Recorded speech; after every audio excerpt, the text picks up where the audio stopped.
नमस्ते friends. सर्वात आधी मी जयास foodie फॅमिलीमध्ये तुमचे खूप खूप खूप मनापासून स्वागत करते. आज आपण कुरकुरीत आणि खुसखुशीत अशी काटेदार चकली बनवणार आहोत. ही चकली पहा, काय सुरेख असे काटे आलेले आहेत. त्याचबरोबर खुसखुशीत आणि कुरकुरीत अशी बनवून तयार झालेली आहे.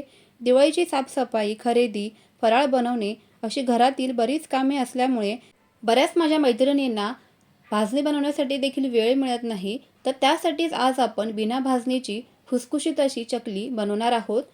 तर अशी ही चकली बनवण्यासाठी बरेच प्रश्न बऱ्याच जणांच्या मनामध्ये असतात की चकली बनवताना त्याचे तुकडे पडतात किंवा तुकडे पडू नये यासाठी काय करता येईल, तेलामध्ये गेल्यावर विरघळू नये यासाठी काय करता येईल. तर अशा भरपूर टिप्स आजच्या व्हिडिओमध्ये सांगितलेल्या आहेत.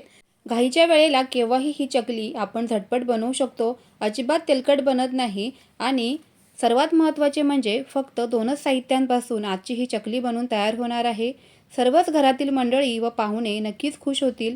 चला तर मग लगेचच रेसिपीला सुरुवात करूयात. ही चकली बनवण्यासाठी इथे मी गव्हाचंच पीठ वापरलेलं आहे. आता हे गव्हाचे पीठ मी स्वच्छ असं चाळून घेतलेलं आहे. वजनी प्रमाण साधारण 300 ग्रॅम असेल. गव्हाचे पीठ घरातीलच वापरायचं असल्यामुळे नाही मोजलं तरी देखील चालणार आहे. सोबतच घेऊया तांदळाचं पीठ. वजनी प्रमाणात 150 ग्रॅम असेल. तांदळाचं पीठ घातल्यानंतर दोन्ही पीठं मिक्स करून घ्यायची आहेत.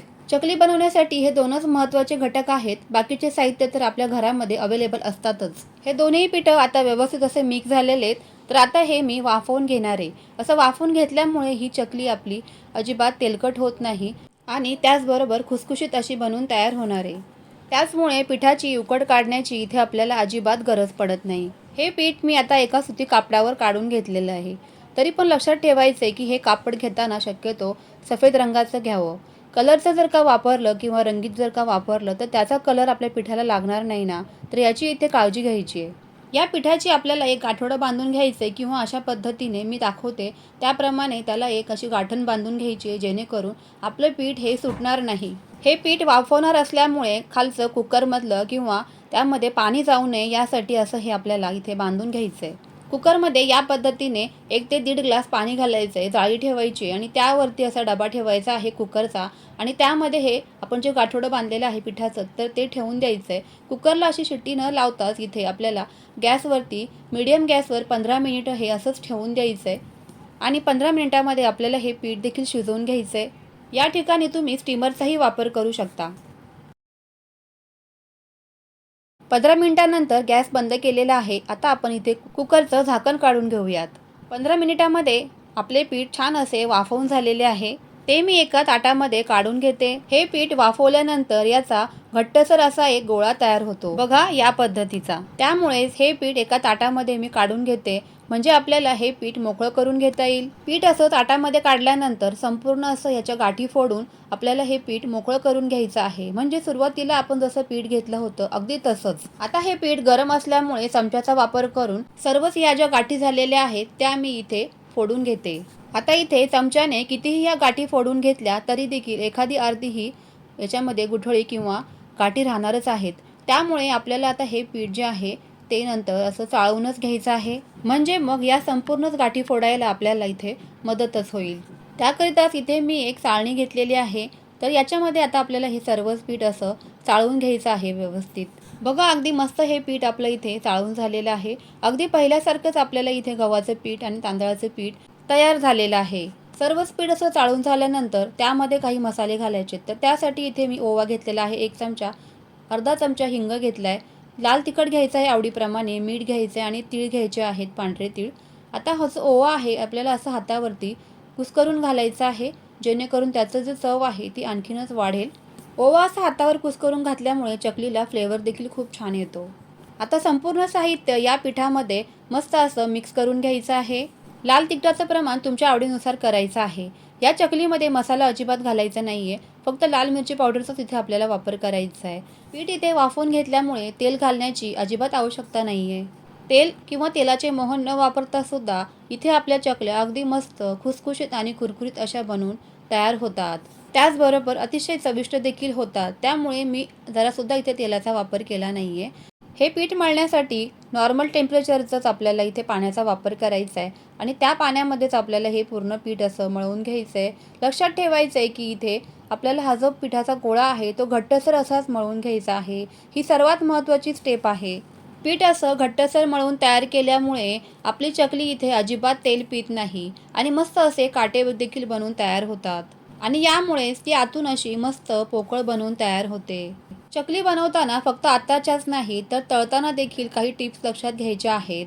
त्यामुळे व्हिडिओ अगदी शेवटपर्यंत पहा, नाहीतर मग नंतर असा प्रॉब्लेम होतो की चकली तेलामध्ये विरघळते किंवा मग गॅस फास्ट राहिला किंवा गॅस कमी राहिला तर आमची चकली इथे मऊ पडली किंवा असे बरेच कारणं आहेत की ज्यामुळे इथे चकली फसू शकते. म्हणूनच तळणं देखील अतिशय महत्त्वाचं आहे. आता इथे मी एक सोऱ्या घेतलेला आहे चकलीचा.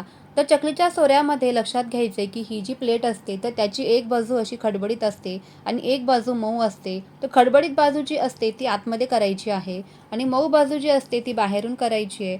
आता ह्या चकलीच्या सोऱ्याला पूर्णपणे मी इथे तेलाने ग्रीसिंग करून घेत आहे.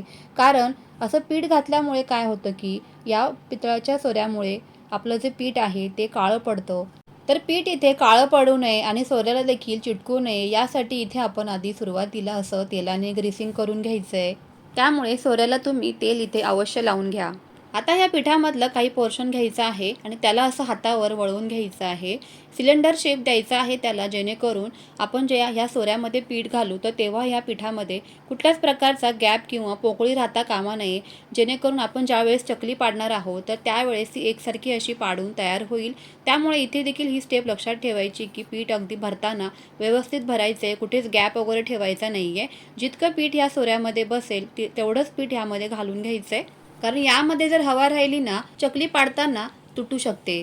तर बघा अशा पद्धतीने जेवढं पीठ या सोऱ्यामध्ये मावेल तेवढं पीठ यामध्ये मी घालून घेतलेलं आहे. आता यावरचं झाकण लावून घेऊयात. आता इथे ह्या चकल्या बनवताना तुम्ही पेपरवर देखील बनवू शकता किंवा मग अशा ताटामध्ये देखील बनवून घेऊ शकता. तर आता इथे मी ह्या चकल्या अशा ताटामध्येच बनवून घेते. ताटामध्ये अशा एका वेळेला 5 ते 6 चकल्या इथे मी बनवूनच घेणार आहे.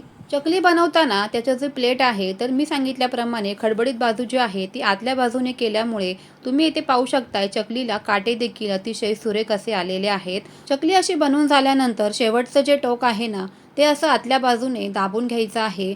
मी पुढे दाखवत आहे तर त्या पद्धतीने तुम्ही ही प्रोसेस पूर्णपणे करून घ्यायची आहे. तर अशा पद्धतीने चकलीचं जे शेवटचं टोक आहे ते दाबून घेतल्यामुळे चकली आपली इथे तेलामध्ये गेल्यावर सुटत नाही आणि मधलं देखील जे टोक आहे ना ते सुद्धा थोडंसं प्रेस करून द्यायचं, नाहीतर मग ते देखील तेलामध्ये सुटू शकतं. आता ही चकली तुम्हाला इथे कितपत मोठी हवी आहे किंवा लहान हवी आहे त्याप्रमाणे तुम्ही इथे आकार द्यायचा आहे. इथे मी अशा मोठ्याच आकाराच्या चकल्या बनवून घेतलेल्या आहेत. अतिशय मस्त असे काटे देखील आपल्या चकलीला इथे आलेले आहेत. एकदमच एकदाच ह्या चकल्या बनवून ठेवू नका, नाहीतर मग त्याचं जे वरचं आवरण आहे ते असं कोरडं पडेल आणि तेलामध्ये गेल्यावरती ह्या चकल्या ज्या आहेत त्या तुटू शकतील आणि कडक देखील होऊ शकतील. त्यामुळे सुरुवातीला फक्त इथे मी 7 चकल्या बनवून घेतलेल्या आहेत आणि लगेचच ते आता तळून घेऊयात. त्याकरिता इथे मी कढई गॅसवर ठेवलेली आहे आणि त्यामध्ये तेल इथे गरम करून घेतलेलं आहे. मध्यम गरम करायचं आहे तेल. चकली अशी झाऱ्यावर घेऊन सोडायची आहे, त्यामुळे चकली तुटतही नाही आणि झाऱ्यावर घालून अशी सोडल्यामुळे तेल हातावर देखील उडत नाही. आता इथे चकल्या तळतानाच्या खास महत्त्वाच्या टिप्स मी सांगते. आता तेल इथे मध्यमच गरम असावं. गॅसची फ्लेम मध्यम ते स्लो असावी. चकल्या ह्या एकाच वेळेला जास्तही टाकू नयेत. फक्त 2 ते 3च चकल्या यामध्ये घालाव्यात.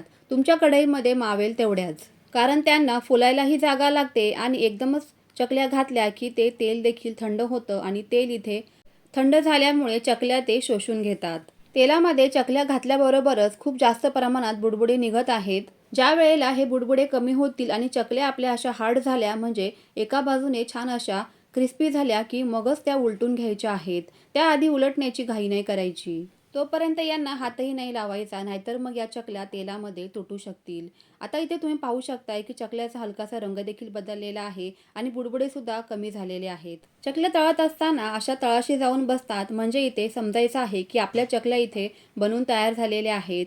स्लो ते मध्यम गॅसवरतीच आपल्याला शेवटपर्यंत ह्या चकल्या ज्या आहेत त्या काढून घ्यायच्या आहेत. हलकासा रंग बदलला, लक्षात आलं की लगेचच ह्या चकल्या काढून घ्याव्यात.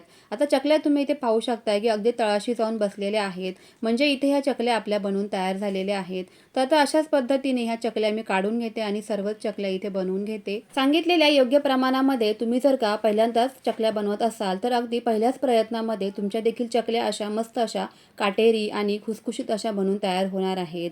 तर सांगितलेल्या टिप्स आणि ट्रिक्सचा बरोबर तुम्ही वापर करा आणि ह्या दिवाळीला नक्की तुम्ही अशा चकल्या बनवा. दिवाळी फराळ सिरीज आपण सुरू केलेली आहे. तर त्याचबरोबर तुम्हाला यापुढची रेसिपी पाहायला कोणती बघायला आवडेल तर ते मला नक्की कमेंट बॉक्समध्ये कळवायला विसरू नका.